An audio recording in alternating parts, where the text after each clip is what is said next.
The ultimatum, the Grand Assembly Hall of the Galactic Federation, stretched across 3 kilometers of polished crystal floors. 218 species had gathered here, their representatives seated in biospecialized chambers designed for their unique anatomies. The crystalline beings from Sector 9 floated in suspended gravity fields.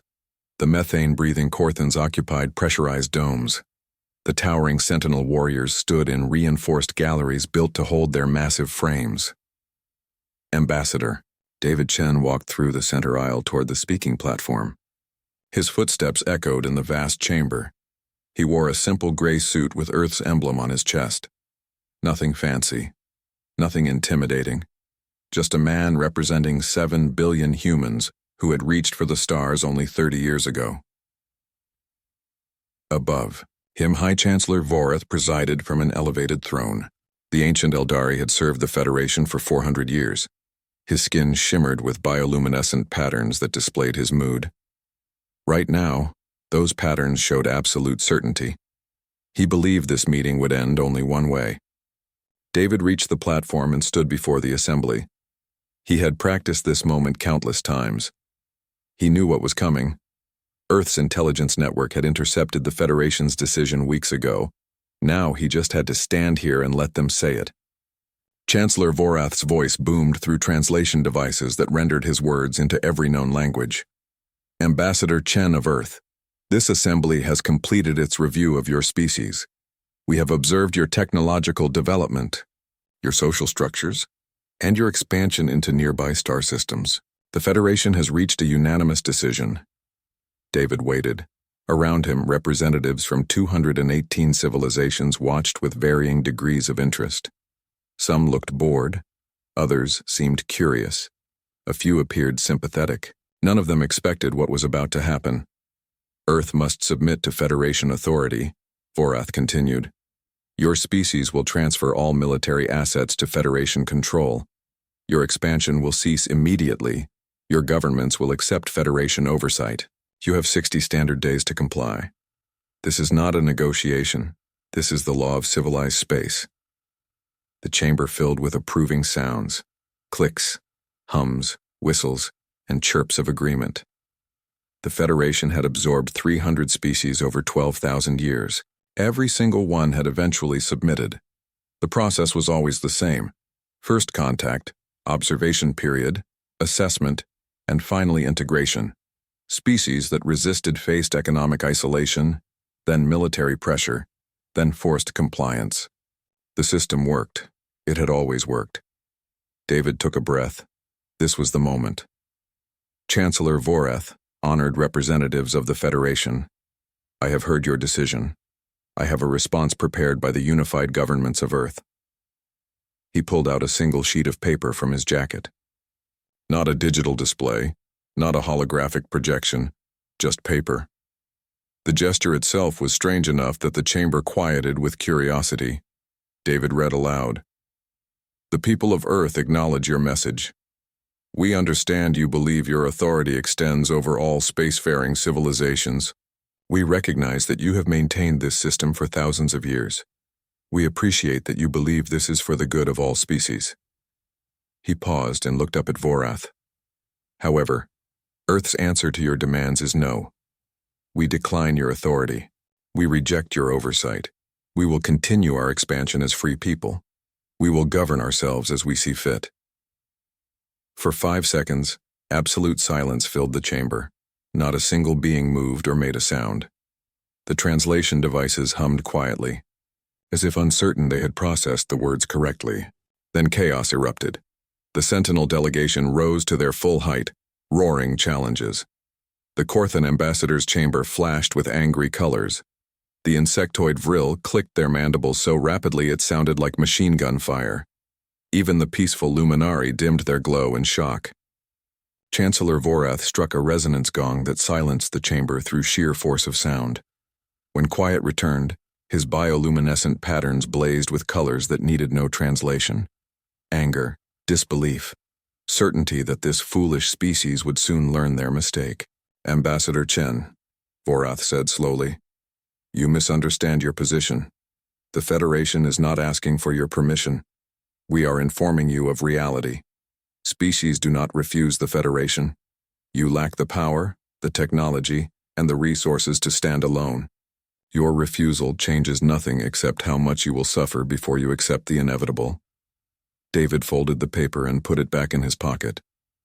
Chancellor, I understand perfectly. You have power. You have technology. You have resources beyond Earth's current capabilities. But you are missing something important. You are missing what humanity learned through 10,000 years of history on our world. He looked around the chamber, meeting the eyes and optical sensors and sensory organs of species from across the galaxy. We learned that freedom is not granted by the powerful. It is taken by those who refuse to live without it. We learned that submission, even to benevolent masters, is still slavery. We learned that some things are worth any price. David's voice grew stronger. You say we lack the power to refuse you. You are probably right. You say we will suffer for this choice. We know we will. You say we will eventually submit. That is where you are wrong. Humanity has faced extinction dozens of times on our homeworld. Plagues that killed millions. Ice ages that should have ended us. Wars where we nearly destroyed ourselves. We survived all of it because we refused to accept defeat. We are very, very good at paying terrible prices for things we value. Military. Commander Krenth of the Sentinel Empire stepped forward. He was 3 meters tall, covered in armored plates, with 4 arms that could crush stone. Little human, your words are brave. But bravery without power is just noise. The Federation will blockade your world. No trade, no technology exchange, no resources from beyond your solar system. You will starve and beg for mercy within a year. David nodded. You might be right. But you might also be wrong. You see, humanity is very good at one thing that you have forgotten during 12,000 years of peace and order. We are exceptional at finding ways to survive when survival seems impossible. We innovate, we improvise, we adapt, and we never, ever quit. A small voice spoke from the back of the chamber. Ambassador Lyria of the Harmonics was a delicate being, barely a meter tall, with silver skin that rippled like water. Her species valued peace above all things. Ambassador Chen, why? Why choose conflict over cooperation? The Federation offers protection, technology, and prosperity. Why refuse? David smiled sadly at her. Ambassador Lyria, your species joined the Federation willingly. You saw the benefits and chose membership. Earth was never given that choice. We were told to submit or face consequences. That is not cooperation. That is domination wearing a friendly mask.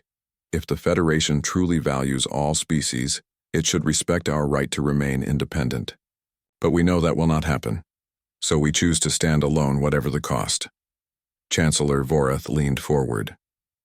You speak of choice and freedom as if they matter more than survival. That is foolishness. When your people are dying from the blockade. When your children cry from hunger, when your civilization crumbles, you will curse the pride that led you to this moment. Maybe, David agreed. Or maybe we will remember that our ancestors chose the same path countless times. They chose freedom over comfortable slavery. They chose dignity over easy submission. They built something called democracy, where power comes from the consent of the governed, not from the strength of rulers. That idea cost millions of lives over thousands of years, but it was worth it. This is worth it too. He turned to leave the platform. As he walked, he spoke one final time. The Federation has 60 days to withdraw from human space and recognize Earth's sovereignty. If you choose blockade or war instead, you will learn something about humanity. We do not fight wars to win territories or gain resources. We fight wars to break the will of our enemies. We fight to make victory cost more than you are willing to pay. Ask yourselves if forcing one species to submit is worth what it will cost you. David walked out of the Grand Assembly Hall. Behind him, the chamber erupted into arguments. Some species called for immediate military action. Others urged caution. A very few, wondered if perhaps this new species understood something the ancient Federation had forgotten. Chancellor Vorath watched the human leave. He had lived 400 years. He had seen countless species submit to the Federation. He had never, not once, seen a species choose this path. A small part of him, a part he had not listened to in centuries, whispered a warning. This was different. Humans were different. But he ignored that whisper. The Federation was eternal. The Federation was inevitable. These humans would learn. On Earth, in a secure facility beneath Geneva, President Maria Santos received David's transmission. He had delivered the message exactly as planned. Now everything would change. She looked at her military advisors, her science council, and her diplomatic corps. They will come for us. They will try to break us. Are we ready? General James Morrison spoke first. Our defenses are in place. Our plans are ready. But, Madam President, we need to be clear about what this means. We are choosing war with a power that controls most of the known galaxy. The casualties will be immense. Are we truly committed to this path? Maria looked at the faces around her, young and old. Different nations, different backgrounds, but all united in this moment. General, humanity has always been willing to pay the price for freedom. Our ancestors fought and died for independence from empires, from tyrants, from anyone who claimed the right to rule us without our consent. The Federation is just another empire. Larger, yes. More powerful, certainly, but still just another group that believes might makes right. We will show them the same answer Earth has always given to tyrants. We will resist. The meeting ended. Orders went out to every human settlement, every ship, every station. The Federation was coming. Humanity would stand ready, not because they believed they would win, but because some things were worth fighting for, even against impossible odds. In the darkness of space, 60 days began counting down. The galaxy held its breath. Something new had entered the ancient order, something that did not understand submission. The Federation believed this would end like every other resistance had ended. They were about to learn how wrong they could be. The price of freedom, the blockade began on day 61. 300 Federation warships took positions around Earth's solar system. No ships in, no ships out. The message was clear. Humanity would be strangled economically until they begged for terms. On Mars Colony, Administrator Thomas Rodriguez watched the supply schedules with growing concern. The colony housed 50,000 people. They produced some food in hydroponic farms, recycled water efficiently, and manufactured basic equipment. But critical supplies came from Earth. Medical isotopes for the hospital, rare earth elements for electronics, specialized machinery that Mars could not yet produce. The colony could survive for 6 months, maybe 8 if they rationed strictly. Then people would start dying. Thomas called a colony-wide meeting. The main dome was packed. Families stood together. Workers came straight from their shifts. Everyone knew what was coming. Thomas stood on a platform and looked at faces he had known for years. These were not politicians or soldiers. They were engineers and farmers and teachers who had come to Mars to build something new. You all know the situation, Thomas said simply. The Federation has cut us off. We have 6 months of supplies. After that, things get difficult. Some of you are asking if we should negotiate separately, make our own deal with the Federation. I am here to tell you that Earth's government has given us a choice. We can declare independence from Earth and negotiate our own terms. No one will blame us. No one will call us traitors. The dome was silent. A woman named Dr. Sarah Kim stood up. She ran the colony hospital. Administrator, what would those terms include? Thomas pulled up the Federation's offer on the display. Full membership in the Federation, immediate access to advanced medical technology, trade privileges, protection. All we have to do is accept Federation oversight and abandon Earth. Sarah looked at the terms carefully. As a doctor, she saw what that medical technology could mean. Treatments for diseases that still killed humans. Life extension therapies. Regeneration tech that seemed like magic. Then she looked at the cost. We would become subjects, not citizens. We would trade one distant government for another. But at least Earth's government answers to us. The Federation answers to no one. A young man named Marcus Chen spoke up. He was an agricultural engineer who had designed Mars's food systems. My grandparents fled the Asian Federation Wars. They left everything behind to find freedom. They did not do that so I could surrender to another empire because things got hard. I vote we stand with Earth. The votes came in quickly. 48,000 voted to stand with Earth. 2,000 voted to negotiate with the Federation. Thomas had expected worse. All right. For those who want to leave, we will arrange transport to Federation space. For everyone else, we start rationing today. We make every resource count, and we get creative about survival. On Earth, the blockade's effects appeared faster than expected, not because Earth lacked resources, but because modern civilization was interconnected. Rare minerals from asteroid mining operations stopped flowing. Advanced computer components from orbital factories were cut off. Fusion reactor parts from the lunar manufacturing centers could not be delivered. President Santos met with her Economic Council. The news was not good. Madam President, we can survive, Economic Minister Chen explained. But we need to completely restructure our economy. We need to restart old industries we shut down decades ago. We need to train people in manufacturing processes we considered obsolete. We need to become self-sufficient in ways we have not been for 50 years. How long? Santos asked. 2 years to full self-sufficiency. Maybe 18 months if we push hard and accept lower standards of living. We do not have 2 years. The Federation expects us to break in 6 months. Minister Chen smiled slightly. Then we do what humanity does best. We cheat, we find shortcuts. We innovate faster than anyone thinks possible. The next 6 months transformed Earth's economy. Old factories reopened. Retired engineers came back to teach young workers forgotten techniques. Universities canceled theoretical research and focused on practical problems. How to synthesize rare earth elements from common materials. How to build fusion reactors with available resources. How to create a closed-loop economy that needed nothing from outside the solar system. The work was hard. Rationing affected everyone. Luxuries disappeared. Energy was carefully allocated. Transportation was limited. But something unexpected happened. People embraced the challenge. There was a sense of purpose that modern Earth had lacked. Everyone knew what they were working toward. Freedom. Commander Krenth of the Sentinel Empire watched Earth from his flagship with growing frustration. 6 months had passed. The blockade should have brought humanity to its knees. Instead, Earth's industrial output was increasing. Somehow these primitive humans were adapting. They were finding ways to survive without Federation trade. He called a meeting with the other military commanders. This makes no sense. Every analysis said Earth would collapse within months. Instead, they are thriving. What are we missing? Admiral Thex of the Corthan Fleet studied the data. They are working harder than any species we have observed. Their industrial shifts run 20 hours per day. Their citizens have accepted massive reductions in living standards without protest. Their innovation rate has increased by 300%.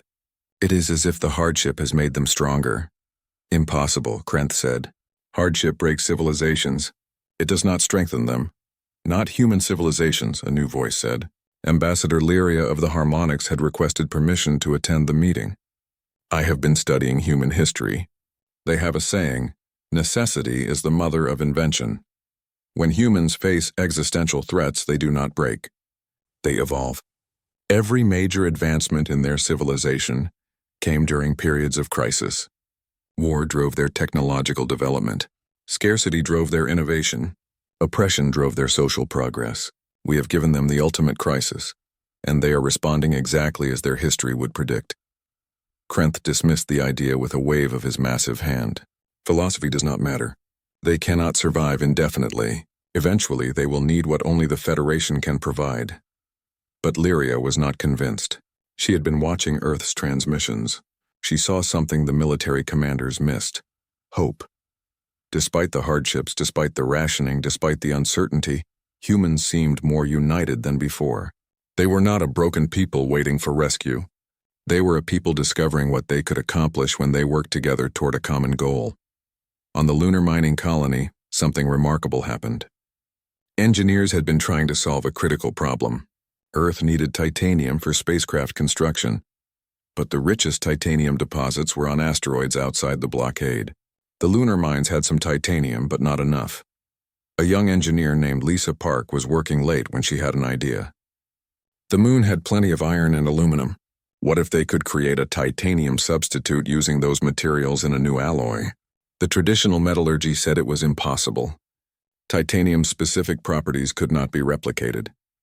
But Lisa wondered if anyone had tried using quantum manipulation techniques during the forging process. She ran simulations. The results were promising. She built a small-scale test. The alloy worked. Not quite as strong as pure titanium, but close enough, and it could be produced entirely from lunar resources. Lisa called Earth with her results. Within a week, every lunar facility was producing the new alloy.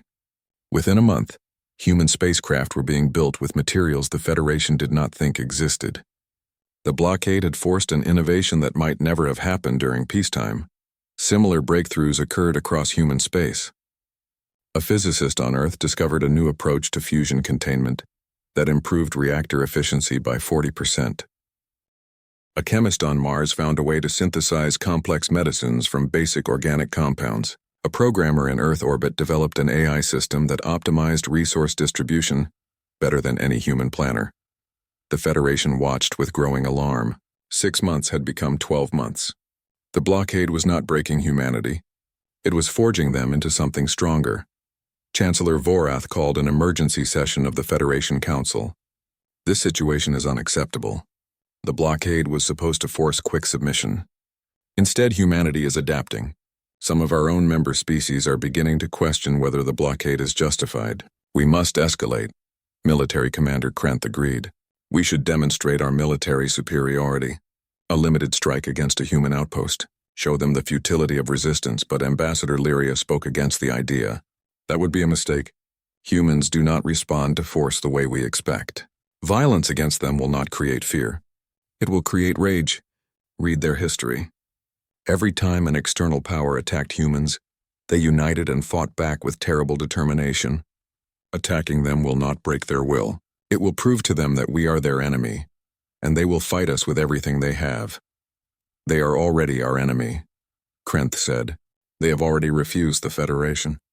What difference does it make? Lyria looked around the council chamber. The difference is this. Right now, humans are defending themselves. They are resisting peacefully.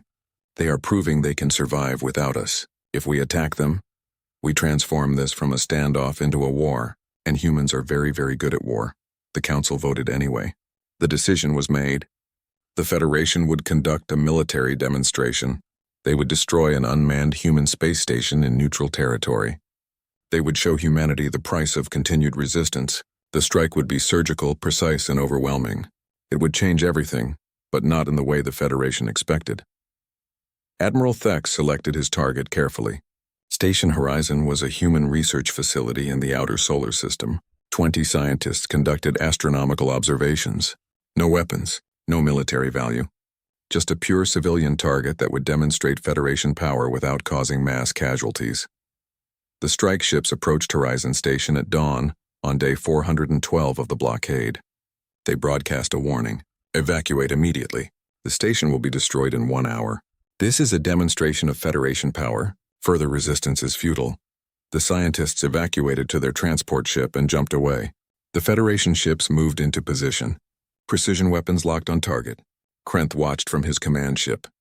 This would be a clean demonstration. Minimal violence. Maximum message. Then something unexpected happened. The transport ship carrying the evacuated scientists did not retreat to Earth. It transmitted a message across all frequencies. Every human settlement, every news service, every diplomatic channel heard the same words. Dr. Jennifer Walsh, chief scientist of Horizon Station, spoke calmly to the galaxy. My name is Jennifer Walsh. I have spent 10 years on this station studying stellar formation. The Federation is about to destroy my life's work because we refuse to submit to their authority. I want everyone watching to understand what this means. The Federation claims to represent civilization and order, but they are destroying a pure research facility that threatens no one. They are not protecting the galaxy. They are punishing people for wanting to be free. She paused. To my fellow humans, do not let this make you angry. Let it make you determined. They can destroy our stations, but they cannot destroy our spirit. We will rebuild. We will continue. We will never submit. The transmission ended. Seconds later, Horizon Station was reduced to debris. The Federation had made its point, but they had made a terrible mistake. They had given humanity a martyr. The response from Earth was not fear. It was fury, but not chaotic fury. Controlled fury, directed fury. Within hours, every human settlement increased production. Volunteers lined up to join defense forces. Engineers worked through the night on new projects. Earth was preparing for war. President Santos addressed humanity in a broadcast that reached every human from Earth to the farthest colonies. The Federation has shown us who they are. They destroy peaceful research. They threaten civilians. They believe force will break our will. They are wrong. Every station they destroy will be rebuilt. Every threat they make will strengthen our resolve. Every demonstration of their power will remind us why freedom matters. She looked directly into the camera. To the Federation, I say this. You have made your choice. Now we make ours. Humanity will no longer seek to avoid conflict. We will prepare for it. We will arm ourselves. We will develop weapons you cannot imagine. We will become the enemy you should have avoided. You had the chance to let us go in peace. You chose war. Now you will learn what war with humanity really means.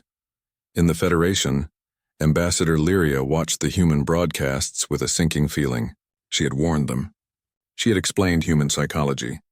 They had not listened. Now they would pay the price. Humanity was no longer just resisting. They were preparing to strike back. And from everything Lyria had learned about humans, when they struck back, they did so with creativity, determination, and absolute ruthlessness. The blockade had lasted 412 days. It had not broken humanity. It had forged them into something the galaxy had never seen before. A species united by threat, a civilization refined by hardship, an enemy that would not quit until they won or were completely destroyed. The Federation had wanted quick submission. Instead, they had created their worst nightmare. They had given humanity a reason to fight. Part 3. A galaxy changed forever, the breakthrough came from an unlikely source. Dr. Robert Kim was a theoretical physicist who had worked on gravity manipulation before the blockade. His research was considered interesting but impractical. Then the Federation destroyed Horizon Station, and Kim stopped thinking about pure research. He started thinking about weapons. Gravity manipulation could move objects. Everyone knew that. But what if you could manipulate gravity at a quantum level? What if you could create localized gravity wells that collapse spacetime in precise ways? The math was incredible. The engineering challenges seemed impossible. But humanity had already accomplished the impossible a dozen times during the blockade. Kim brought his theory to General Morrison. I can build a weapon that creates artificial gravity wells. It would not destroy ships with explosions. It would trap them in compressed spacetime. Imagine a weapon that catches enemy vessels and holds them in stasis. They cannot move, cannot fight, cannot escape. They just sit there frozen until we decide to release them. Morrison studied the designs. How long to build a prototype? 6 months with proper resources. You have 3 months and unlimited resources. Make it work. Kim assembled a team of 50 physicists and engineers. They worked in a secret facility on the far side of the moon. They called the project Gravity Well. Every day brought new challenges. Every night brought innovative solutions. The team worked with intensity that bordered on obsession. They were not just building a weapon. They were building humanity's answer to Federation superiority. Meanwhile, Earth's intelligence services made a discovery. Not all Federation species were happy with the blockade. Several smaller civilizations had joined the Federation centuries ago because they had no choice. They resented the rules, the oversight, the constant interference. The human resistance gave them ideas. President Santos authorized a secret diplomatic mission. Ambassador David Chen, the man who had defied the Federation in the Grand Assembly, took a small stealth ship into Federation space.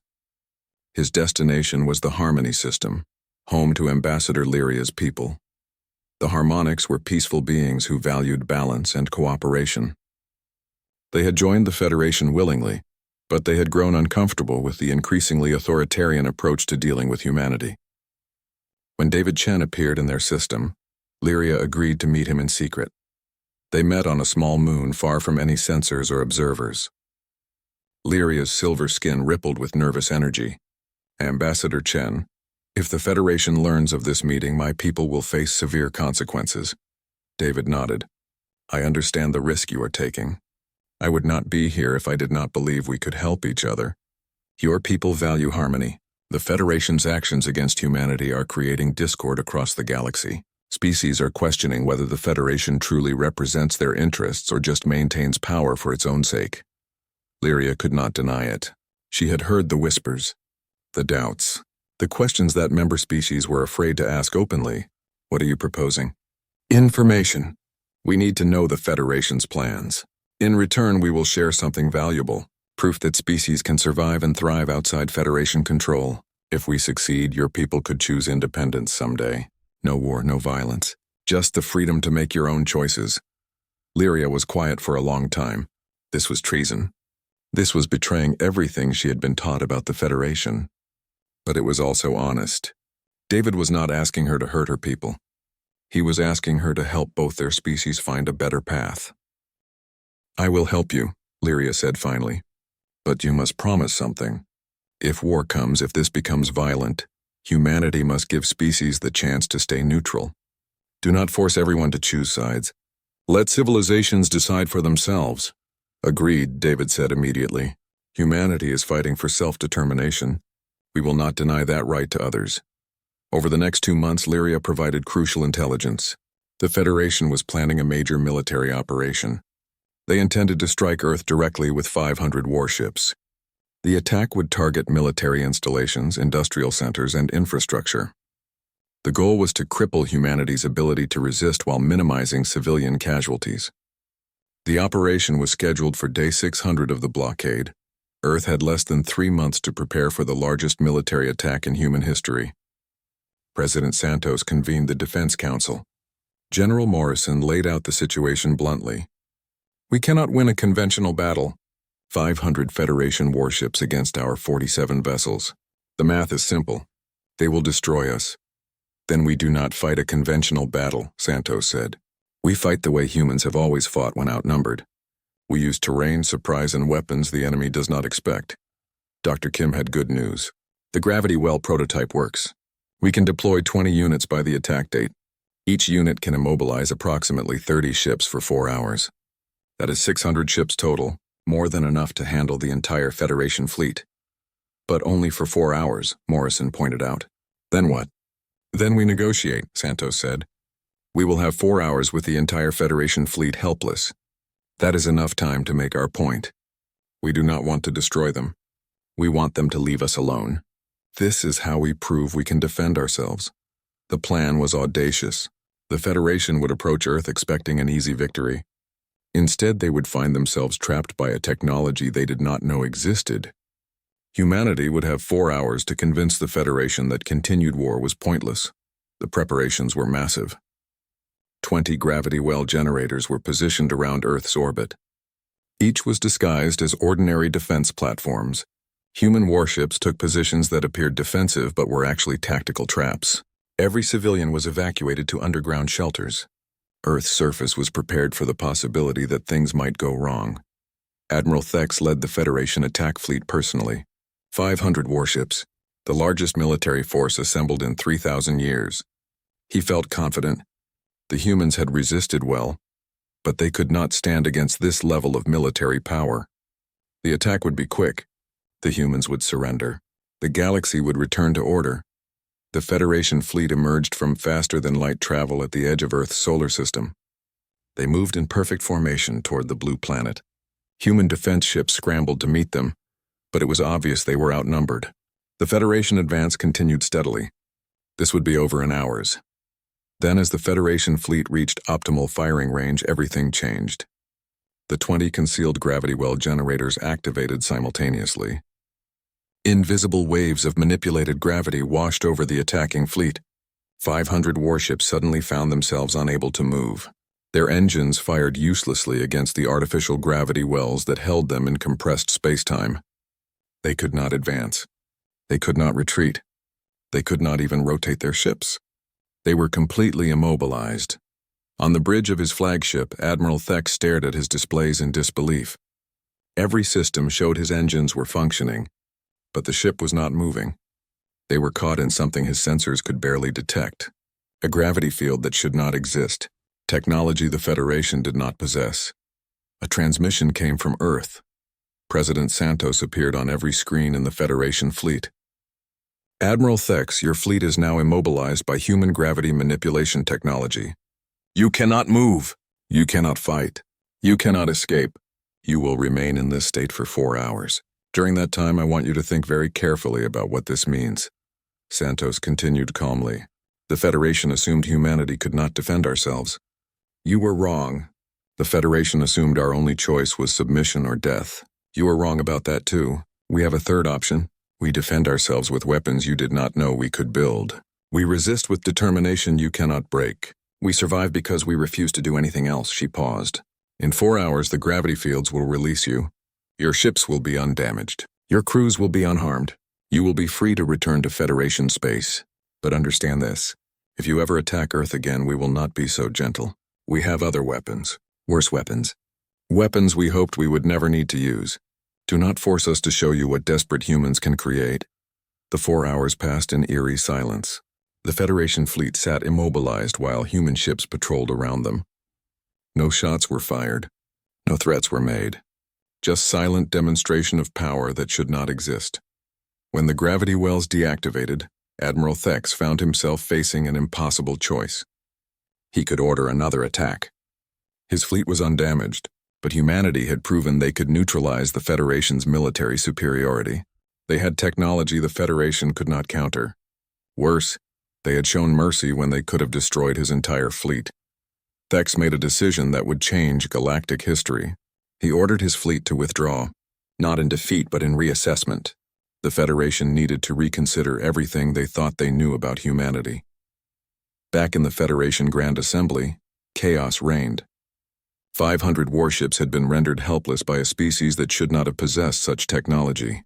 The implications were staggering. If humans could develop gravity manipulation in less than 2 years under blockade, what else could they create? What other weapons might they already have? Chancellor Vorath called for order. The ancient Eldari had never faced a situation like this. The Federation had been challenged before, but never successfully. Never with such humiliating completeness. He had 3 choices. Escalate to total war, continue the blockade and hope humanity eventually broke, or negotiate a peace that let Earth remain independent. Ambassador Lyria stood and spoke before Vorath could announce his decision. "Honored Chancellor, fellow representatives, I have something to confess. I have been in contact with humanity during the blockade.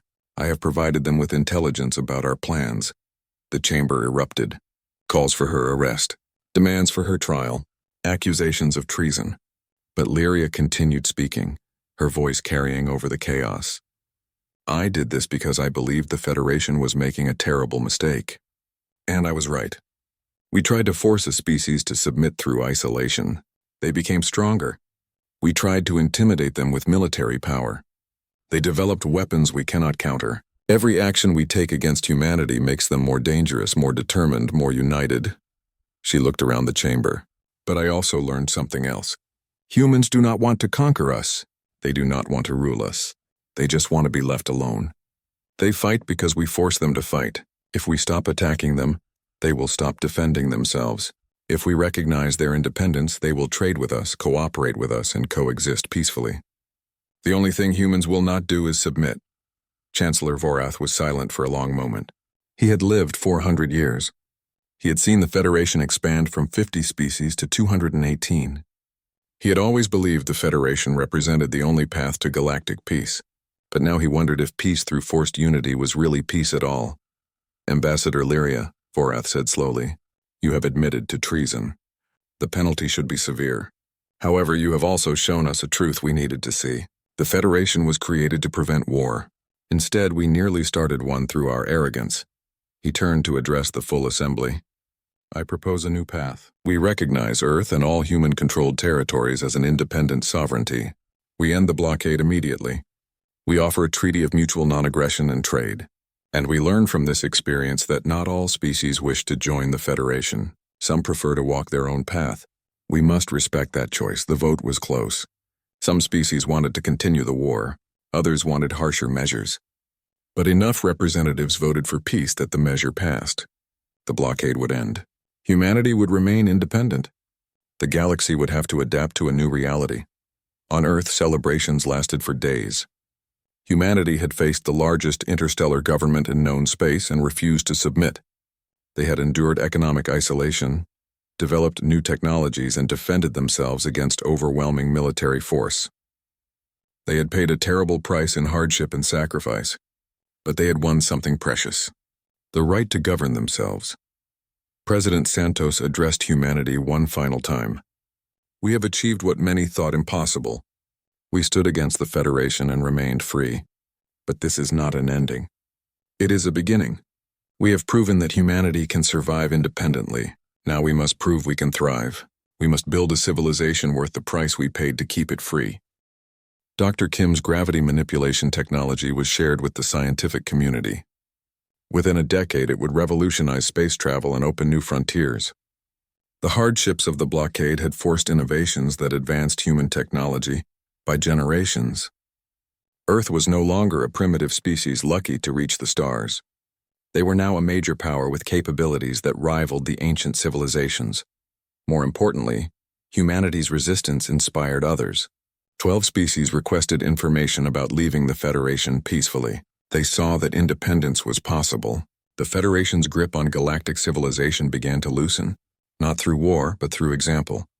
Humanity had shown that submission was not inevitable. Ambassador Lyria was not punished for her treason. Instead, she became an advocate for reforming the Federation. She argued that forced unity created resentment and conflict. True harmony came from voluntary cooperation between sovereign equals. Her ideas were radical.